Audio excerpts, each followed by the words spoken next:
I'm interested in hearing you expand on this following statement. To paraphrase, you highlighted the fact that you are a man of Indian descent and your wife is a woman of Mexican and Venezuelan descent, implying it's impossible, or at least highly unlikely, that you are or could be racist. I'm concerned you use your Indian heritage as a diversity card to shield yourself from criticism about racially or ethnically problematic comments and/or stances that you've made or taken in the past. Is this not opposite but parallel to the stereotype that all people who are white are racist? A claim I don't agree with, and one that I'll concede some of the leftists you disagree with do employ for their purposes. I just kind of want to hear your thoughts on that, hear you expand on that. I think I'm familiar with the view, but I don't share it, that people of color intrinsically cannot be racist. This is actually a doctrine of the left.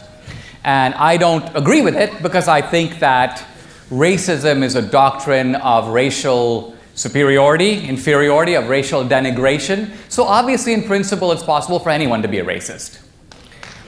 Now,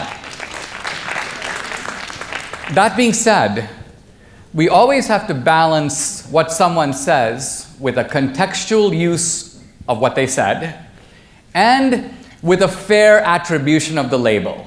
Because I think you would agree that if you go around calling people racist, just because they say things you don't agree with, or they have a disputed interpretation of something that, let's just take, for example, slavery or a topic like that. Open debate is not racist.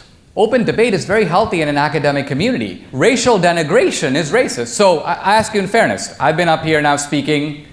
If you believe the posters and the dissenters and the comments and the Stanford paper and so on, you might have expected me to stand up and give you 45 minutes of racial invective. So a very good way to test these things is to ask you, have you heard me say anything tonight that you would consider racist? And if not, why would you even raise that term in my connection? So I will concede to you, I did not hear anything explicitly racist, and I do have to say I appreciate that. Thank you.